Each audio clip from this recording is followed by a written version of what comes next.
Nah, salesman yang jago itu cuma ada dua. Pertama by skill atau born with that gitu mas. Maksudnya udah alami memang gampang itu mas. Iya. Yang kedua itu orang yang menjual dengan ketulusan mas. Salesman yang tulus menjual.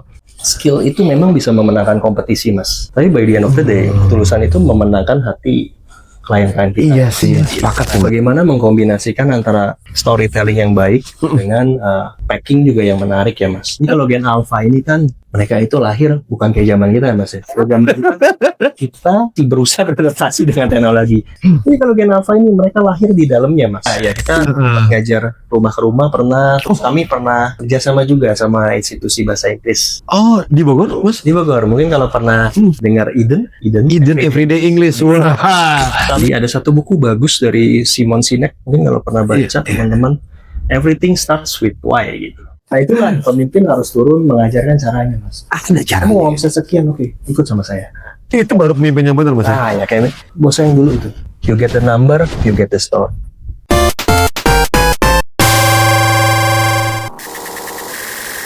Bogor punya cerita, kita yang ceritain. Hari ini kita kedatangan salah satu ya sosok yang masih muda, tapi beliau punya satu bisnis yang unik gitu kan.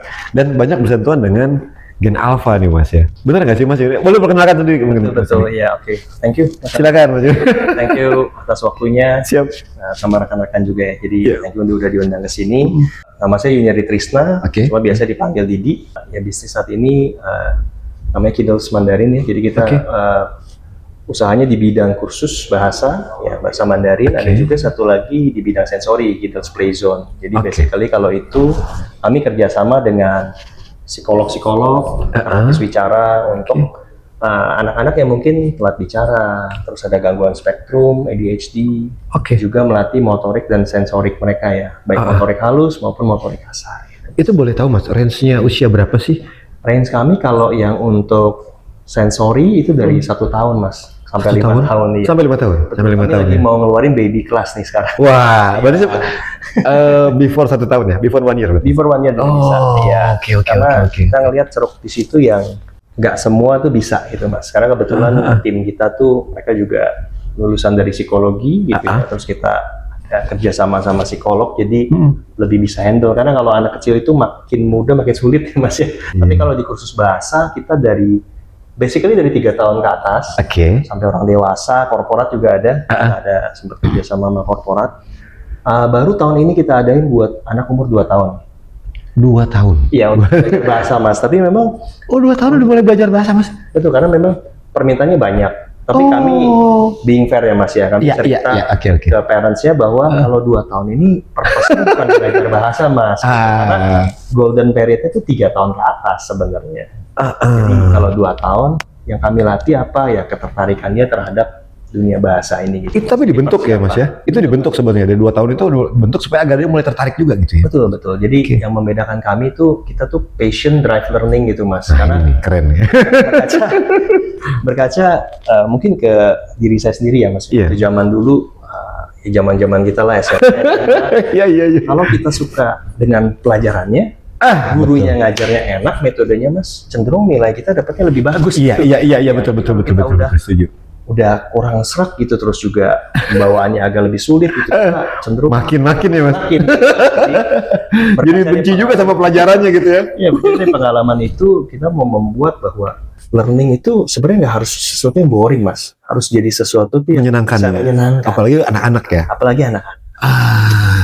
Itu yang kami biasanya kita rangkum dalam kurikulum kami ya. Salah satunya metode kita fun learning mas. Fun learning tadi ya mas? Ya, itu yang menonjol banget. Apa karena memang di usia Gen Alpha mas? 3 tahun ya. 3 tahun, sampai ke mungkin SD, TK, SD, SMP, SMA. Tapi boleh dibilang 70% itu sampai SMP sih. Sorry sampai SMA ya. SMA masih ya? Masih ada. Masih ada. Ya. Lucu ya, menarik ya. Iya. Kenapa sih mas? Ini apa sih basic ini sebenarnya? Ya, basic saya ini sebenarnya saya banyak berkecimpung di bidang marketing sama finance. Belakangan lebih banyak ke finance-nya mas. Juga ada ambil dulu beberapa sertifikasi. Ya saya suka untuk valuasi perusahaan itu. Saya ngambil sertifikasinya. Terus juga saya pernah juga jadi direktur keuangan di perusahaan kosmetik. Ya belakang saya full time lah untuk di Kidals di ini ya memang di perusahaan sendiri yang memang menjadi, ada beberapa perusahaan sekarang yang mesti punya nih. Ya, saya lihat profilingnya banyak loh. Ya, saya fokus langsung mungkin Kidals Mandarin sama Playzone ya. Oh ya, Playzone ya betul. Ya, Kidals Playzone, tapi saya juga ada minority shares di perusahaan spare part alat berat ya Mas. Spare partnya? Iya, spare partnya. Jual beli atau jual beli kita. Oh, jual beli. Jual ke tambang-tambang. Saya juga ada mungkin saya ada bisnis online juga sih, tapi lebih ke bantu ke finance-nya karena ada tim saya yang memang ya di bidang desainnya, desain, digital marketingnya mungkin gitu Mas. Iya. Tapi mainly sih di bidang pendidikan. Di bidang pendidikan ya. Ya saya beserta istri ya. Kalau saya memang bagian lebih banyak ke strategi secara umum, finance. Kalau bidang kurikulum, akademis, nah itu istri saya. Lebih ke istri ya. Jadi couple planner ya Mas. Couple planner ya. Kebetulan istri itu dulu emang ambil S2 Mas di China, jurusan Mandarin. Majornya itu mengajar bahasa kepada orang asing, orang yang di luar orang China. Jadi bahkan untuk native speaker Mas di sana mereka juga punya 2 major. Jadi ada yang mengajar bahasa Mandarin ke anak-anak kecil ya, tapi orang China. Tapi ada juga yang mengajar bahasa Mandarin kepada orang asing karena beda teknisnya Mas. Oh iya sih ya. Walaupun masih anak kecil, mereka punya basicnya kan Mas. Memang orang situ asli gitu. Berarti memang istri yang memang ada basic di pendidikan. Betul. Kemudian Mas Didi totali akhirnya full support ya di situ ya. Full support dengan strategi-strateginya, keuangan dan segala macam ya Mas. Marketingnya termasuk Mas. Marketingnya termasuk digital. Ya kami ya bersyukur sih tahun ini kita baru dapat Most Recommended Education Award Mas. Wow. Dari Indonesia World Magazine. Dalam kategori growing di sisi digitalnya sih. Digital marketingnya ya mungkin mereka punya penilaian tersendiri. Ya bersyukurlah dan berharap ke depannya kami masih bisa terus belajar, bertumbuh juga, memberikan services yang lebih baik lah. Wah, itu kan. Jadi nah, kalau kita bicara digital marketing kepada contoh kita balik lagi nih Mas ya, usia di bawah 5 tahun, 6 tahun, itu punya strategi apa sih Mas buat Kidals sendiri? Iya memang sangat berbeda ya Mas. Kalau kita lihat kan selalu ada perbedaan. Saya selalu bilang selalu ada perbedaan pola konsumsi, pola distribusi. Selalu berubah ya Mas ya, teknologi. Betul. Algoritma apa sih? Algoritmanya pasti berubah. Iya, itu betul Mas. Tapi ada satu yang nggak berubah Mas. Nah ini. Yang apa yang nggak berubah? Manusianya Mas. Manusianya. Ya dari dulu sampai sekarang manusia kan pasti ingin dihargai. Apa sih? Ingin berada dalam satu komunitas. Betul. Rasa connecting dengan komunitas. Iya. Mereka juga cenderung punya preferensi. Iya. Preferensi dari mana? Kalau ada, misalkan ada seseorang yang mungkin lebih kompeten atau mereka bisa melihat dari situ. Terus juga mereka juga bisa menghargai ketulusan seseorang. Nah ini mungkin saya share sedikit tentang dulu waktu saya pertama lulus kuliah, saya kerja di perusahaan. Itu saya di Singapura. Saya di perusahaan IT Mas. Jadi zaman itu tahun 2008-2009, pemerintah Singapura itu lagi fokus untuk mengembangkan digitalisasi. Khusus 2008 Mas? 2008. UMKM Mas. Kita udah berapa tahun? Kita 2025 nih masih kejar-kejaran. Oke Mas. Zaman itu pemerintah tuh memberikan subsidi Mas. Subsidi untuk semua UMKM membuat website. Jadi sokol diharuskan lah sama pemerintahnya. Itu belum ada zaman-zamannya marketplace ya Mas ya? Betul. Di zaman sebelumnya. Mereka sudah memikirkan itu. Betul Mas, very early ya. Mereka mensupport untuk pembuatan website. Nah, selain website, dia sebenarnya punya core itu buat satu perusahaan di mana people tuh bisa connecting real life Mas. Jadi namanya dulu Show Nearby. Show Nearby ini akhirnya diakuisisi sama Yellow Pages Singapura Mas. Dia membuat suatu aplikasi di mana, misalnya saya di sini Mas, dalam 200 meter itu kalau kita sama-sama live, itu kita bisa tahu dalam 200 meter itu ada orang namanya si A yang sedang mencari karyawan misalkan. Karyawannya dia sedang butuh apa, itu bisa langsung real life kita tahu Mas. Jadi mereka punya kayak community base gitu. Wah, ya. Nah cuma waktu itu karena pemerintah juga lagi menggalakkan website untuk perusahaan startup ya, startup dan UMKM, jadi kita juga disupport sama pemerintah Singapura untuk diberikan subsidi. Pas singkat cerita, bos saya ini dia juga banget jualan Mas. Saya ya panutan. Seru ya. Saya selalu bilang, salesman yang jago itu cuma ada dua.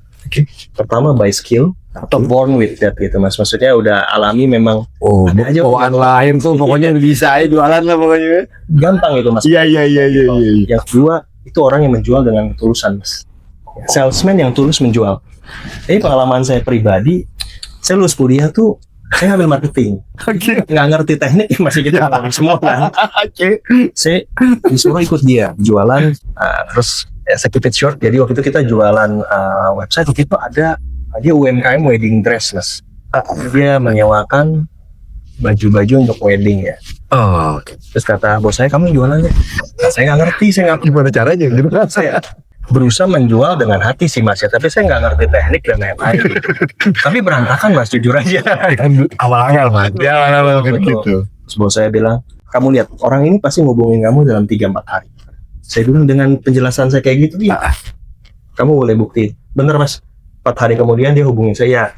Range hari itulah ya gitu, untuk beli website ini. Kenapa? Karena waktu itu dia bilang, saya lihat itu udah jadi kebutuhan untuk dia udah kelihatan niat. Dan kedua, kamu menjual dengan ya kamu nggak punya teknik, tapi kamu menjual tuh tulus gitu loh mas, nggak pakai tipuan-tipuan gitu loh. Kita apa adanya. Ada kayak saya ini, pokoknya kita punya produk ini, kita nggak ditambah-tambahin, nggak dikurang-kurangin begitu mas ya.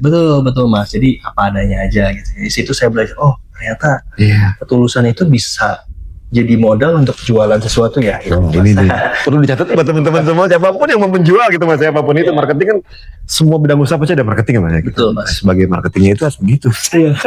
Mungkin ada satu story lagi yang menarik ini, karena saya sudah baca mas. Jadi ada, mungkin kalau tahu pernah dengar Warren Buffett mas, investor yang di buku yang tadi juga saya bacain. Mas nggak sebutin aja bukunya, banyak banget mas bukunya. Salah satunya itu.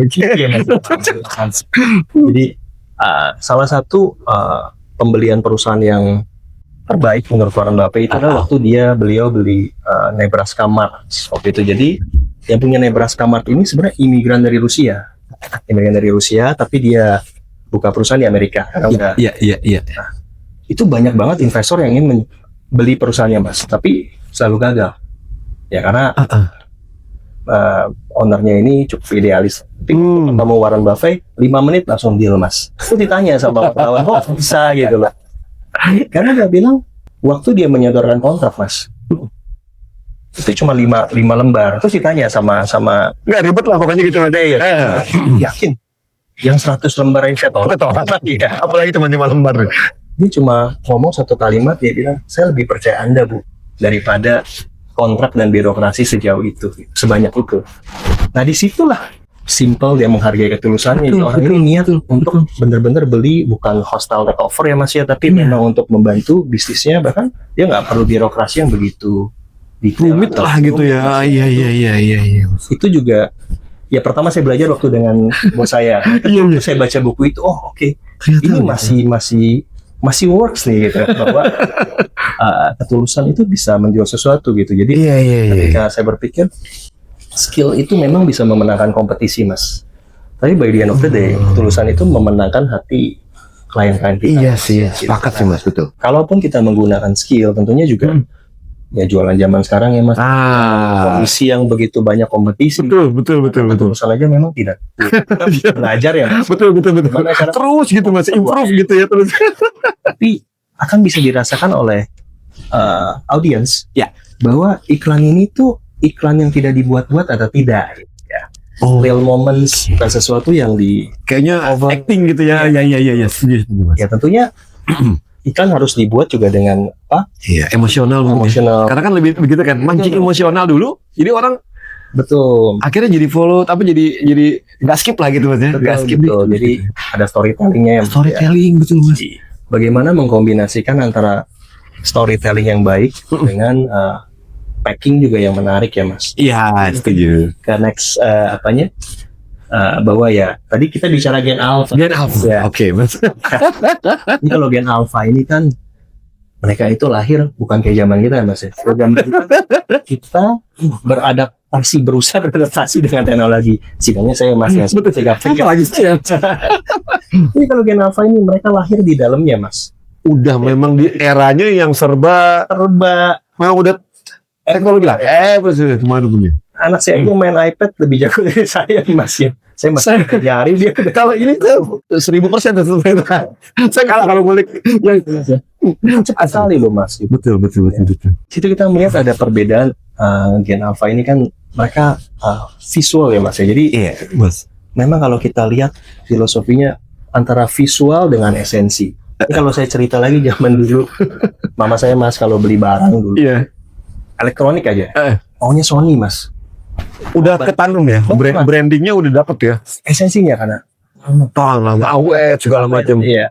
Mau bentuknya kayak apa dia? Mau mahal-mahal dikit, Pokoknya Sony dah gitu kan. Iya. Kayak betul. mobil dulu. Mobil Kijang ya. harus Toyota misalnya gitu ya. Pokoknya kijang kotak gitu ya. Kotak gitu. Iya. Bahannya kuat Mas. Iya. Iya. Jadi memang kalau zaman-zaman itu ya kita ngelihat fundamentalnya, esensinya. Kalau sekarang dalam 1 detik sampai 3 detik kalau ngelihat sesuatu, wah ini nggak relate nih sama saya. Nggak relate, mereka pasti skip ya. Iya. Tambah lagi sekarang iklan kan, wah very massive ya Mas ya. Sangat betul dan banyak banget. That's why saya selalu bilang ke tim kalau kita buat iklan dalam 1 sampai 3 detik, kalau kita nggak bisa capture their audience kita akan cenderung di skip Mas, karena memang ya terlalu banyak kita juga ngerasain ya iklan. Aduh, ini iklan apa ya gitu. Kerasa banget dijual gitu. Kita skip ya gitu ya. Iya. Ya, dulu Instagram udah cepat Mas kita lihat. Iya. TikTok lebih cepat lagi Mas. Brutal. Live begitu suka langsung Tret masih kecil gitu kan. Impulse buying itu juga jadi sesuatu yang mewarnai dinamika industri saat ini sih ya Mas. Itu ya Mas ya. Nah, sekarang kalau kita bicara lagi Gen Alpha Mas ya, kan sasarannya adalah sebenarnya kalau bicara market, kita balik lagi ke Kidless adalah Gen Alpha sendiri kan. Tapi pada saat kita buat iklan atau buat promosi, otomatis kan ke orang tuanya Mas. Berarti ini apa nih Mas? Relatable-nya kan contoh gini ya. Saya nggak bilang sih, anak sekarang itu punya satu pendirian yang cukup berbeda ya Mas. Jadi kalau anaknya udah mau A, terus orang tuanya B, itu kadang-kadang ya udah gitu, yang mana nih gitu kan? Iya. Tetap anaknya kayaknya harus didahulu, nggak tahu sih, tapi nggak semua juga, tapi nggak tahu nih, mungkin Mas Didi punya strategi khusus di situ kan? Iya, Mas melihat langsung kepada titik ini ya.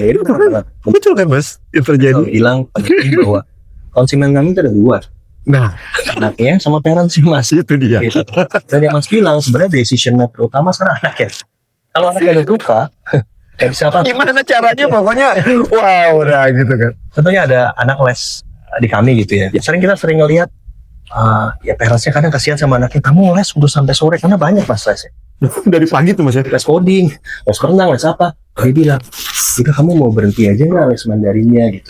Salah satu lah ada yang berhenti gitu. Bisa menentukan, saya boleh berhenti les yang lain, tapi ini saya nggak mau berhenti gitu. Dia suka Mas gitu. Karena kita pakai metode fun learning. Ya itu, maksudnya mau nggak mau Mas. Jadi dua-duanya yang kita serve. Dua-duanya. Kalau untuk anak, ya mereka metode yang menarik gitu ya. Saya ngerasain sendiri waktu saya masih anak. Iya. Pelajaran menarik, gurunya menarik. Terus yang kedua adalah gimana kita bisa relate dengan dunianya mereka sih Mas. Si anak-anak tadi Mas. Betul. Jadi apa yang sedang mereka suka gitu. Kayak di kami kita punya beberapa metode yang saya spill satu lah. Oke, silakan. Ya, misalkan anak-anak ini pintar di kelas, kita akan kasih mereka semacam kupon. Nah, kupon ini tuh bisa mereka tukerin untuk hadiah-hadiah menarik Mas. Stimulan juga buat si anak-anak ini Mas ya. Iya, betul, Mas. Menarik sih sebenarnya. Kita mendorong mereka untuk have positive effect lah gitu, untuk benar-benar ya saya mau belajar juga karena ya terdorong lah gitu Mas ya. Oke. Terus tentunya yang kedua kita nggak boleh melupakan kualitas, karena saya percaya visual itu menjadi pintu masuk Mas untuk orang untuk beli barang. Tapi yang menjadi kontinuitas dia beli lagi nanti repeat ordernya ya Mas ya. Itu sebenarnya yang berat dijaga Mas. Yang berat dijaga. Saya percaya saya juga tipikal yang mixing Mas. Saya percaya bisnis-bisnis yang dibangun zaman dulu itu kan very solid ya, stable ya Mas. Karena mereka ibarat bangun rumah tuh rangkanya dulu Mas. Dikuatin sekali Mas ya. Renovasinya. Banyak kita di Sony Mas. Kuat itu Sony. Betul. Bisa mencetak orang-orang tuh di pikiran orang-orang. Banyak kok elektronik, TV, tip ya, deck zaman dulu mungkin. Sony ada gitu. Walaupun itu menurut saya mulai lebih dibuat perfect oleh Samsung. Jadi Samsung membuat brand yang visualnya bagus. Iya. Itu di era-eranya dia tuh, betul. Bagaimana ya ini baik produk maupun dunia servis saya rasa sama ya. Gimana kita mencetak sebuah produk yang visual menarik, karena memang zaman sekarang ya visual Mas ya. Visual sih, betul. Ada yang pembeda, menarik, udah pasti. Udah. Kita move. Iya, betul. Yang kedua tentu jangan lupa kita harus punya quality ya. Itu juga yang kami tekankan dalam proses belajar mengajar. Jadi jangan hanya visual, tapi kita punya kualitas guru. Tentunya guru kami juga kita selalu train up to date. Oke. Yang paling penting buat kami guru itu punya hati Mas untuk mengajar. Karena kompetensi satu hal.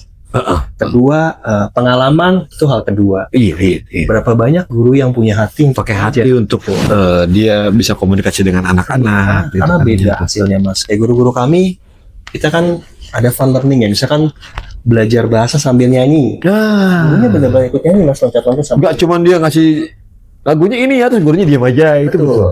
Itu salah satu kunci ya, gimana kita bisa grab gen alpha ini gitu. Itu terutama gen alpha ya Mas, terutama gen alpha ya. Iya, gimana kita bisa relate gitu. Kita benar-benar masuk ke dalam dunianya. Mereka lebih tidak akan ada barrier, lebih bisa progres perkembangannya juga lebih baik. Ternyata begitu ya Mas. Walaupun ternyata kayak bermain Mas, tapi ya kan ada sebuah riset, kalau kita mengerjakan sesuatu yang kita senang, lebih baik ya Mas ya. Betul. Saya sepakat yang terkait ini jadi passion ya Mas ya. Udah berapa lama sih Mas ngomong Kidles ini? Sebenarnya kalau officially kami berbentuk lembaga gitu ya, yayasan itu sekitar 10 tahun. Tapi kami mulai sebenarnya lebih early dari itu sih, 12 tahunan. 12 tahun ya. Sempat itu. Ini ya maksudnya awal-awal juga nggak langsung berdiri sendiri mungkin gitu Mas ya, atau gimana? Betul. Iya kita ngajar rumah ke rumah pernah. Terus kami pernah kerjasama juga sama institusi bahasa Inggris.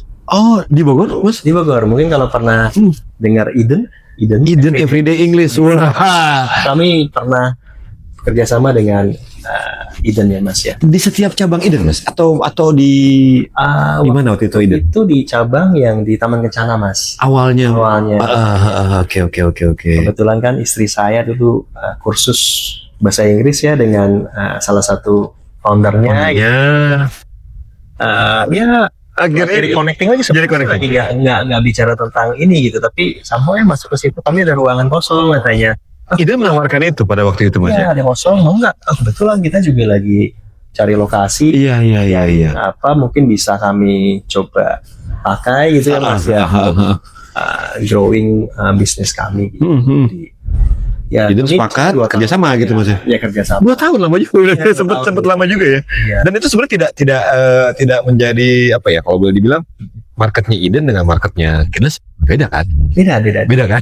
Nah, kita harus Mandarin mereka Inggris ya. Malah saling komplement sih Mas. Biasanya suka cross selling. Nah, ini sebenarnya mungkin punten ya, kalau boleh dibilang mungkin Eden sendiri pada waktu itu boleh juga nih gitu kan. Seakan-akan komplit nih mereka gitu kan, seakan-akan komplit gitu. Jadi awalnya 2 tahun itu bekerja sama, kemudian di tahun ketiganya udah mulai Mas betul-betul diri sendiri. Iya, sebenarnya sih saya senang banget kerja sama Eden. Foundernya juga is a good friend of ours ya. Iya. Banyak sering ngobrol dengan beliau juga gitu. Cuma memang karena waktu itu lebih ke kebutuhan tempat. Jadi waktu itu kita kan menyewa satu ruangan lah ya. Terus Eden sendiri banyak muridnya, jadi betul. Scalingnya agak bingung gitu. Itu saya sawan pada owner ya, saya maaf nih udah mulai penuh gitu. Kami kayaknya perlu cari lokasi yang lebih luas. Lebih luas. Tapi no problem sih gitu. Jadi iya aja lah pokoknya ya. Berarti juga paham akan hal itu ya. Betul. Sampai sekarang kita masih berhubungan baik ya, alhamdulillah. Awalnya berarti begitu awal kita berdiri sendiri tuh di Bogor di mana Mas? Di Panduraya Mas. Panduraya, oke. Di Jalan Kolonel Ahmad Syam ya. Ahmad Syam, iya. Taman Coret-Coret ya? Sebelum Taman Coret-Coret. Jadi di pertigaan itu Mas yang lampu merah itu yang dari Sekolah Bogoraya. Sekolah Bogoraya, oke. Ya. Nah, dia kalau lurus mau ke arah Sumarekon, kita muter balik Mas, Jembatan Ceger. Iya. Jembatan Ceger. Kami sekarang mulai buka cabang ya. Terus tahun ini kita sebenarnya tahun depan sih kita mau galain franchise, tapi karena udah banyak permintaan, terus haki kami juga udah selesai, jadi kita pikir oke, kita coba deh gitu ya. Udah mulai franchise ya Mas ya? Udah. Ini saya lagi on progress dengan beberapa Oke. Mungkin kalau mau ada informasi terkait franchise yang mau di-share mungkin. Iya, jadi Masih membuka kan Mas? Masih membuka. Silakan. silakan untuk rekan-rekan yang mau bergabung bersama kami mengedukasi anak-anak Indonesia ya supaya lebih baik lagi perkembangannya ke depan. Kami sedang buka program franchise ya, kemitraan gitu. Nanti bisa menghubungi langsung di IG-nya atau di Kidus Bogor ya Mas ya. Tapi keren sih. Biasanya kan gini Mas, baik lagi saya kalau bicara terkait anggaplah sosial media Mas ya. Kita bicara tadi dengan target yang antara target atas bawah ya, dari orang tua dan anaknya sendiri. Nah itu biasanya platform apa nih Mas yang dipakai gitu? Platform kita juga jujur awal-awal nggak langsung tahu ya Mas ya, kita trial and error karena kan banyak media ya di Indonesia. Kita pernah coba YouTube, pernah coba TikTok dan lain-lain. Tapi memang peruntukannya berbeda. Masing-masing punya kelebihan dan kekurangan ya. Kalau TikTok sendiri kita lihat itu lebih untuk awareness sih Mas. Lebih di awareness TikTok malah ya Mas? Iya.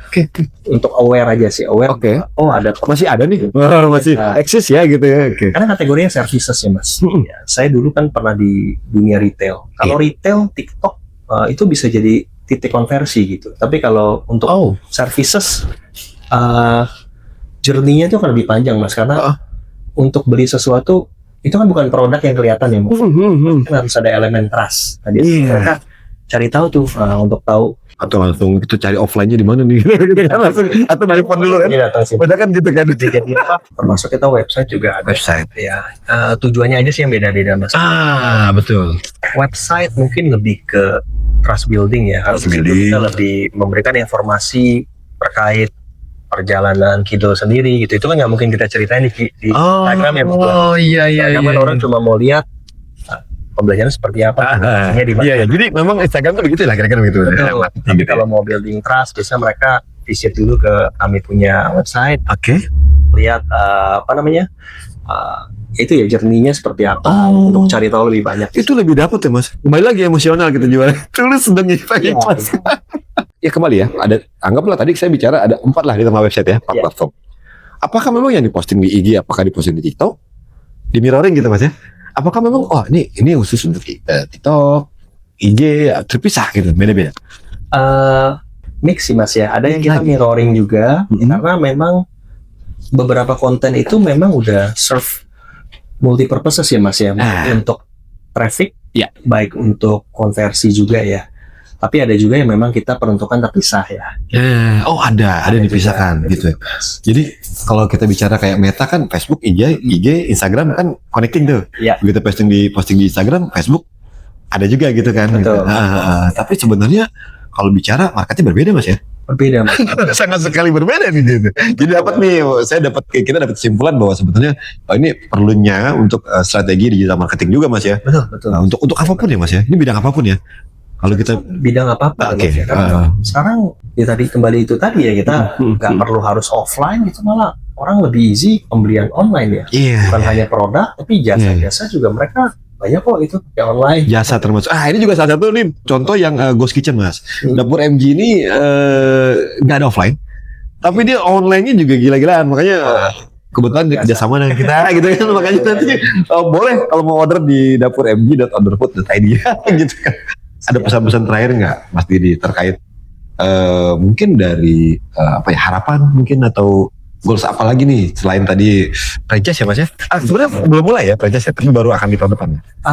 Udah ada kita. Sudah ada progres ya Mas. Tadinya memang rencananya di tahun depan, cuma karena banyak permintaan di awal banyak banget ya. Gak enak juga kita karena kan nunggu terlalu lama gitu. Iya. Oke, kita coba explore gitu. Oke. Boleh di-spill nggak sih Mas tadi sebelum kita melangkah ke tadi ya, yang tadi pertanyaan tadi, range berapa sih harganya untuk franchise-nya Kidus? Kita aja. Iya. Atau mungkin boleh visit aja langsung gitu ya, lebih clear lah. Karena harganya mungkin bisa negosiable ya Mas. Enggak juga. Kita kan biasa kita presentasikan dulu ya Mas ya gitu kan. Nah ini nanti relate ke pembahasan terakhir saya. Oke, siap. Angka itu kan berdiri sendiri, Mas. Tapi sebenarnya apa sih yang mendefine angka itu? Gitu. Iya, Terus iya, proyeksi iya. yang kami berikan juga, kita berikan proyeksi yang fair enough gitu ya. Iya. Sesuatu yang, saya soalnya orang finance, Mengada-ada gitu mas. saya nggak suka memberikan sesuatu yang Terlalu. terlalu optimis lah. Iya. Kalaupun misalnya kita memberikan proyeksi itu pasti ada proyeksi kasus terbaik, tapi ada kasus terburuk, Mas. Saya suka bicara yang pahitnya dulu deh gitu. Pahitnya dulu tuh ya setidaknya mitra bisa expect berapa sih returnnya gitu, Mas. Jadi nggak semua mitra sama.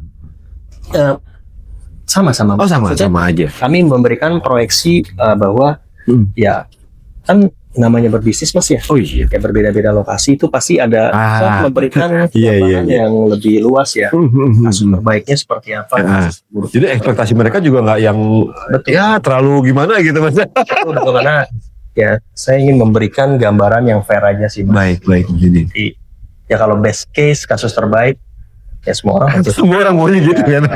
Tapi tentunya worst case-nya kami juga sesuatu yang udah diperhitungkan gitu. Nah, itu akan break even gitu, akan Tetap ada ya itu mas ya. ada. Iya. Di situ kan kita bilang bukan sebuah kepastian ya. Jadi Ya. kita pun harus memberikan angka-angka yang fair enough gitu, Oke. Mas, untuk Iya. mereka bisa pahami dari awal gitu. Jadi ketika mereka join, mereka paham betul gitu ya. Iya. Saya nggak mau menjanjikan sesuatu yang cuma yang kasus terbaik, kasus seperti apa gitu.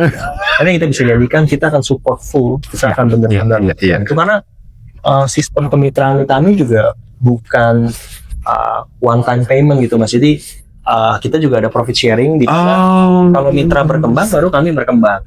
Jadi karena sistemnya adalah long term commitment, ya tentunya kami juga punya obligasi ya untuk mengembangkan mitra gitu. Betul. Jadi tanggung jawabnya juga Apalagi itu sendiri.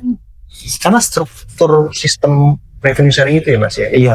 Nggak berkembang ya kami juga nggak berkembang. Itu fair ya, Mas. Iya. Jadi Dan itu balik lagi mas ya. Apa ya namanya tadi kita bicara kualitas ya mas ya. betul. Ada kaitan sama itu juga, dilihat juga kan.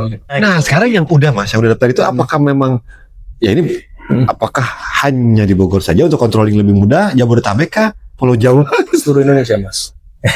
dan yang sudah kerjasama ini mas? Franchise pertama kita di Cibubur sih.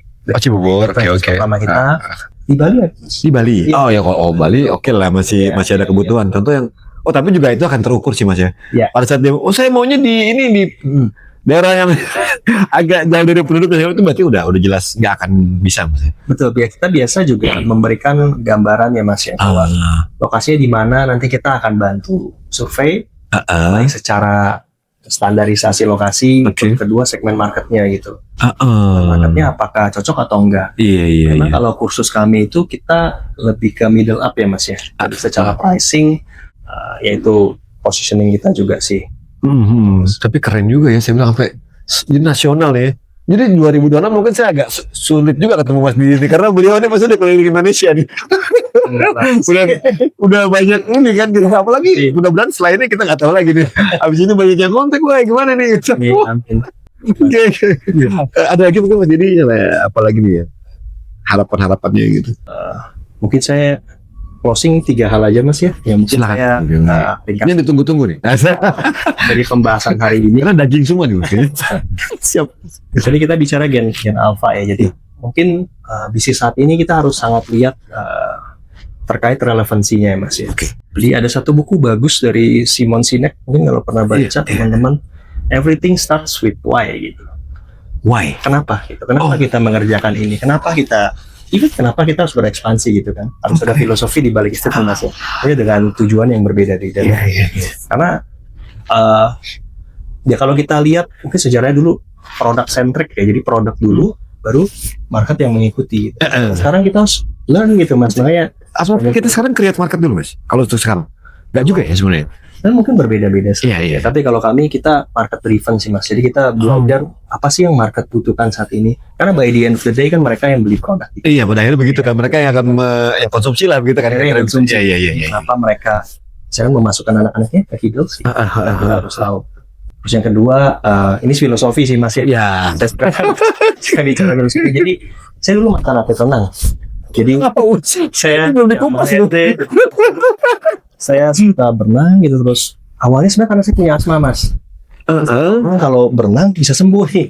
Tapi kayak bukti nyata nih. Tapi terbukti ya Mas ya? Sembuh ya? Mas, saya dulu juga pada satu titik Mas, saya menghadapi stumbling block gitu. Saya nggak bisa berkembang lagi gitu. Saya juga bingung karena saya latihan metodenya sama, saya cari guru yang profesional gitu. Sampai akhirnya saya baru tahu Mas, yang ada perbedaan yang saya kejar itu waktu itu speed, kecepatan. Sama ya stamina lah, kita belajar stamina. Ternyata kalau di luar negeri itu beda Mas. Mereka tidak, waktu anak kecil Mas, kayak zaman-zaman saya dulu belajar, mereka tidak bukan tidak mempedulikan ya, tapi tidak memprioritaskan kecepatan, bahkan juga tidak stamina. Yang pertama teknik Mas. Teknik, iya. Karena teknik yang salah itu akan dibawa terus Mas. Kalau kita teknik ya dalam teknik berenang kita ya Mas ya. Ketika udah bertahun-tahun sulit berubah. Teknik yang salah kita mau bongkar ulang susah Mas. Gitu. Makin lama makin sulit Mas. Betul. Itu diperbaiki gitu. Betul.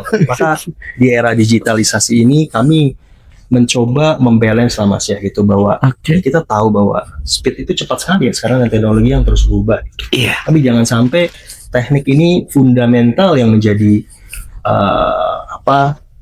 nilai sebuah perusahaan itu tergantikan gitu dengan hanya kecepatan.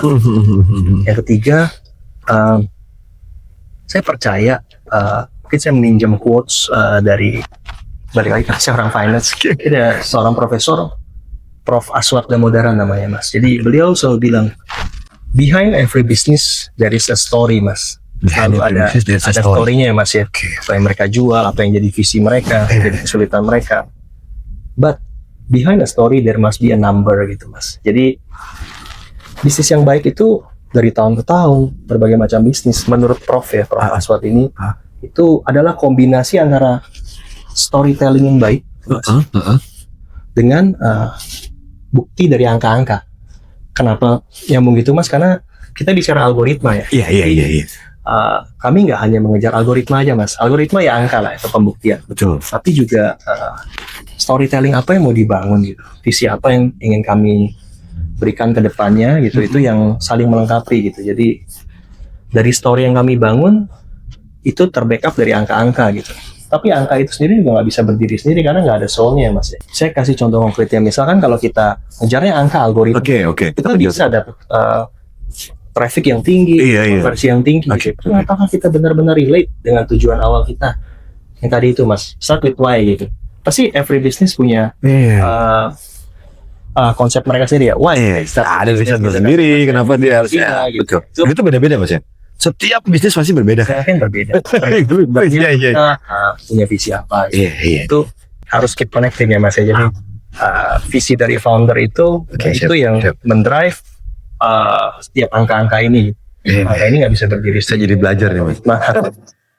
Karena kalau cuma dia hanya why aja tanpa angka, ini nggak ada relnya nih ya. Betul. Gas aja terus ya, kamu kemana gasnya gitu kan? Betul.